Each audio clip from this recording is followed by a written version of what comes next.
بسم اللہ الرحمن الرحیم۔ السلام علیکم۔ آج 15 جون بروز منگل ہم بات کریں گے 3 اہم ایشوز کے حوالے سے۔ سینئر لیگی رہنماؤں نے مریم نواز اور نواز شریف کو دھوکے باز قرار دے دیا ہے اور آج جو ہے وہ پاکستان مسلم لیگ نون کو چھوڑ دیا ہے۔ بڑی اہم ڈیٹیلز ہیں جو میں آپ کے ساتھ شیئر کرنے جا رہا ہوں۔ ساتھ ہم بات کریں گے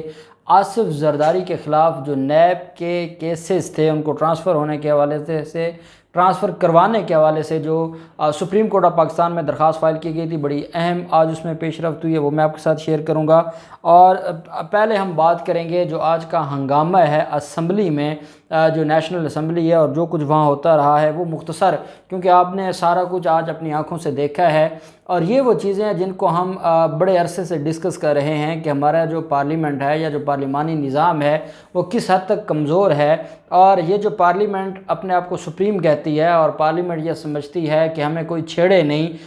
ہمیں کوئی پوچھے نہیں، ہمارے خلاف کوئی بات نہ کرے، ہمارے اوپر کیسز نہ بنے، ہمیں کوئی رکاوٹ ہماری راہ میں نہ بنے، تو اگر آپ یہ اندازہ لگائیں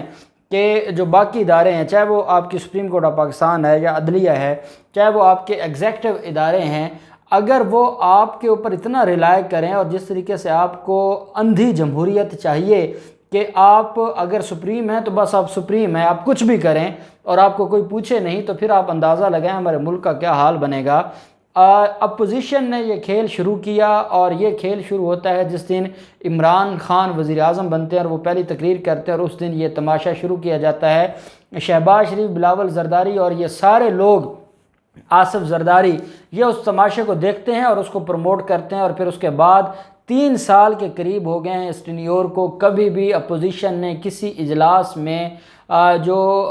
اپنی ذمہ داری ہے، دیکھیں وہ تنخواہ لیتے ہیں، وہ مراعات لیتے ہیں، وہ ٹی اے ڈی اے لیتے ہیں، اسی چیز کا لیتے ہیں، کیا وہ اپنی جماعتوں کی جو سیاست ہے وہ وہاں پر کرنے جاتے ہیں یا وہ عوام کے لیے جاتے ہیں، جو ان کی پارلیمانی یا آئینی جو ان کی ذمہ داریاں وہ پوری کرنے کے لیے۔ اب جب یہ معاملہ تھا، جب بجٹ پیش کیا جا رہا تھا اور وہ جتنے گھنٹوں کی تقریر تھی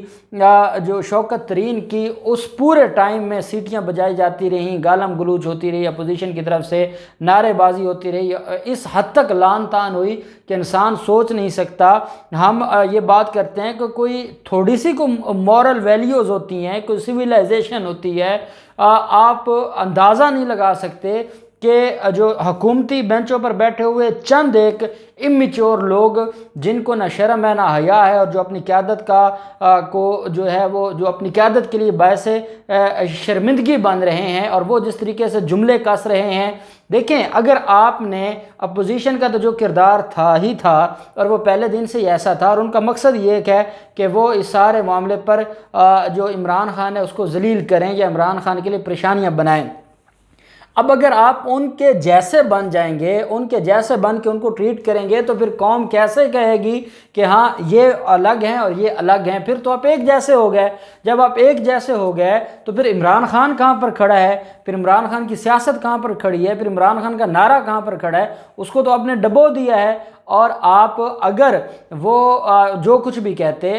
شہباز شریف نے کیا تقریر کرنی ہے؟ شہباز شریف کیا کہہ سکتا ہے؟ اگر شہباز شریف نے تقریر کرنی ہے، آپ خاموشی سے سنیں تاکہ پوری قوم یہ دیکھے کہ جب بجٹ پیش کیا جا رہا تھا تو اپوزیشن کا کیا کردار تھا اور انہوں نے کس طریقے سے گالم گلوچ کی۔ لیکن آپ حکومت کا رویہ دیکھیں، کتنے پازیٹیو لوگ ہیں، کتنے پڑھے لکھے لوگ ہیں، کتنے میچور لوگ ہیں کہ شہباز شریف تقریر کر رہا ہو یا بلاول زرداری کر رہا ہو تو وہ ان کو آرام سے سنیں اور وہ اس بات کا مظاہرہ کریں کہ یہ کوئی ڈسپلن لوگ ہیں۔ لیکن اگر آپ بھی ان جیسے بن جائیں اور آپ کے جو چند امیچور لوگ ہیں جنہوں نے یہ تماشا کھڑا کیا ہے اور جو انہی جماعتوں سے آئے ہوئے ہیں، ان کی تربیت نون لیگ اور پاکستان پیپلز پارٹی نے کی اور بدقسمتی سے وہ پاکستان تحریک انصاف کا حصہ بن گئے ہیں، اس نظام میں مجبوری تھی، اس کے علاوہ آپشن کوئی نہیں تھی، تو یہی وجہ ہے کہ انہوں نے جو ڈرامہ رچایا ہے۔ اور جس طریقے سے آج ملکہ بخاری وہ زخمی ہوئی ہیں، پھر اس کے بعد علی نواز اعوان ہوں یا روہیل اصغر ہوں، شیخ روہیل اصغر، وہ سارے کا سارا جو ایک دوسرے کے ساتھ ہاتھا پائی،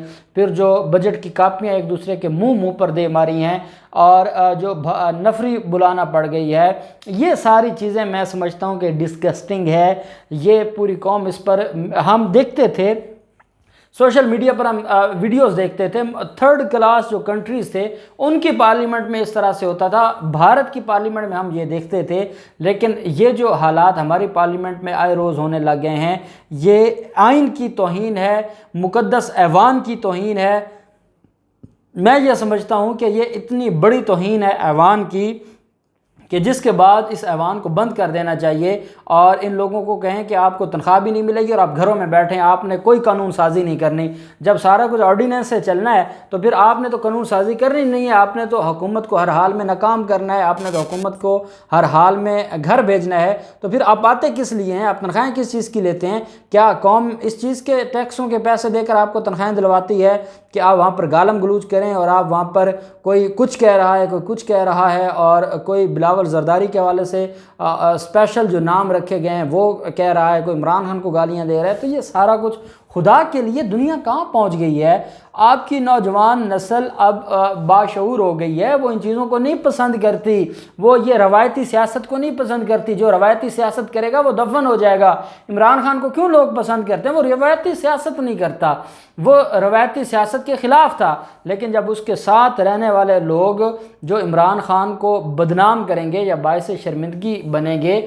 ان کو تھوڑا سا احساس ہونا چاہیے کہ آپ کی ان حرکتوں کی وجہ سے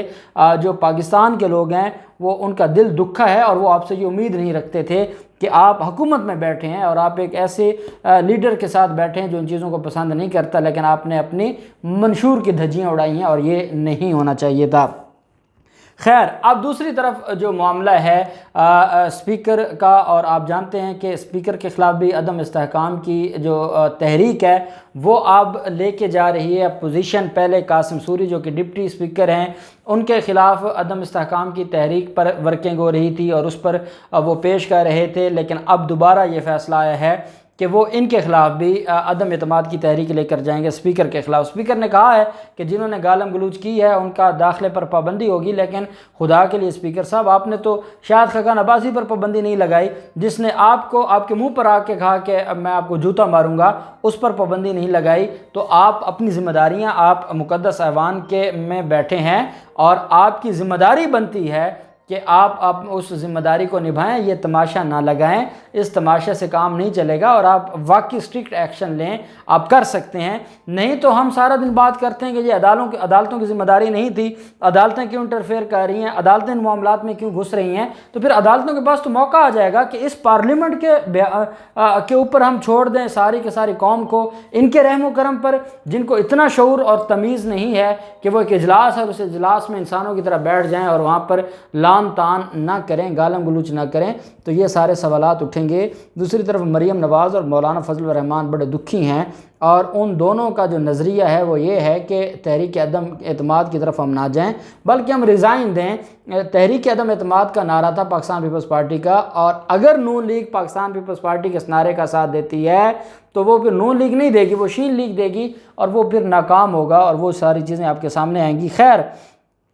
آصف زرداری نے جو درخواستیں فائل کی تھیں، اور وہ تھی transfer of NAB references from Islamabad to Karachi, وہ جو درخواستیں فائل کی گئی تھیں اور وہ درخواستیں ہوئی تھی سپریم کورٹ آف پاکستان میں، اس میں نیب نے آج جواب جمع کروایا، اور نیب نے یہ کہا ہے کہ ہم اس بات کی مخالفت کرتے ہیں کہ یہ ریفرنسز اسلام آباد سے کراچی جو ہے وہ ٹرانسفر کیے جائیں۔ ان ریفرنسز پر ان ججز نے جو کافی حد تک سماعتیں مکمل کر لی ہیں، وہاں پر کیسز چل رہے ہیں، ملزمان کی حاضری کی حد تک ان کی حاضری کی استثناء چل رہی ہے، اور اگر جو معاملہ سپریم کورٹ کے کہنے پر وہ تفتیش اور وہ ریفرنسز اسلام آباد آئے تھے، اب اگر اسلام آباد سے دوبارہ واپس گئے تو وہاں پر مسائل کھڑے ہو جائیں گے، کیونکہ اتنے نہ نیب کے گواہان سارے کے سارے جو ہیں وہ اسلام آباد میں ہیں یا راولپنڈی میں ہیں، تو ان کے لیے بڑے مسائل پیدا ہو جائیں گے کہ وہ کیسے اس ساری چیز کو مینج کریں گے، اس وجہ سے انہوں نے مخالفت کی ہے۔ دوسری طرف آج کوئٹہ میں ایک اہم اجلاس ہوا ہے، اور یہ پاکستان مسلم لیگ نون کے باغی ارکان تھے جنہوں نے اجلاس میں ثناء اللہ زہری تھا، اس کے علاوہ قادر بلوچ تھا، ثناء اللہ زہری ویڈیو لنک پر تھا، عبدالقادر بلوچ تھا اور رفقا تھے، اور انہوں نے باضابطہ شمولیت کا آج اعلان کیا ہے پاکستان پیپلز پارٹی میں۔ یہ کوئٹہ میں اجلاس ہوا ہے، اور اس میں جو ہے وہ ثناء اللہ زہری نے جو بات کی عبدالقادر بلوچ کی، اور عبدالقادر بلوچ نے بھی گفتگو کی ہے نون لیگ کے حوالے سے، انہوں نے کہا ہے کہ ہم جو ہے نواز شریف پر انہوں نے شدید تنقید کی اور انہیں فطرتاً دھوکے باز قرار دیا، کہا نواز شریف نے ہمیں دھوکہ دیا، ہم نے نواز شریف اور ان کی بیٹی کو بہت عزت دی اور چھوڑا نہیں، لیکن نواز شریف کی فطرت میں وفا کرنا نہیں ہے، ہم پیپلز پارٹی سے رابطے میں تھے اور ہم امید کرتے ہیں کہ پیپلز پارٹی ہمیں عزت دے گی، ہم نے نون لیگ کو چھوڑا اور نون لیگ نے آج تک ہم سے رابطہ نہیں کیا، ہم ایک الگ سیاسی جماعت بھی بنا سکتے تھے لیکن ہم نے پاکستان پیپلز پارٹی میں جانا مناسب سمجھا، لیکن نواز شریف جو ہم پوری جماعت سے جو نون لیگ ہے اس سے یہ کہیں گے کہ نواز شریف فطرتاً دھوکے باز ہے، اس کے ساتھ نہ رہیں، یہ وہ ہے جو نہ صرف ریاست کو گالیاں دیتا ہے، جو نہ صرف ریاست مخالف بیانیاں بلکہ اداروں کو گالیاں دیتا ہے، اس کا اپنا ایک مقصد ہے، جب وہ مقصد نکل جائے گا تو وہی ریاستی اداروں کے پاؤں پڑا ہوگا، وہی ریاست کے جو بڑے ہیں ان کے پاؤں میں بھیک مانگ رہا ہوگا، اس لیے نواز شریف اور مریم نواز پر اعتماد نہ کریں، وہ فطرتاً دھوکے باز ہیں۔ اور ساتھ انہوں نے کہا کہ آج جب ہم شمولیت کا ہم نے فیصلہ کیا ہے اور جو بلاول زرداری اور آصف زرداری نے ان کو دعوت دی تھی پاکستان پیپلز پارٹی پارلیمنٹیرین میں وہ جا رہے ہیں، انہوں نے یہ کہا کہ آج جو پاکستان مسلم لیگ نون ہے بلوچستان سے وہ ختم ہو گئی ہے، پاکستان مسلم لیگ نون بلوچستان سے صفایا ہو گیا ہے اور ساری کی ساری نون لیگ اب ہمارے ساتھ تھی جو پاکستان پیپلز پارٹی پارلیمنٹیرین میں جا رہی ہے۔ یہ حالات ہیں، یہ واقعات ہیں، اب دیکھتے ہیں کیا ہوتا ہے، جو بھی ڈیٹیلز ہوں گی میں آپ کے ساتھ شیئر کرتے رہیں گے۔ اللہ پاک پاکستان کا حامی و ناصر ہو۔ بہت شکریہ، اللہ حافظ، پاکستان زندہ باد۔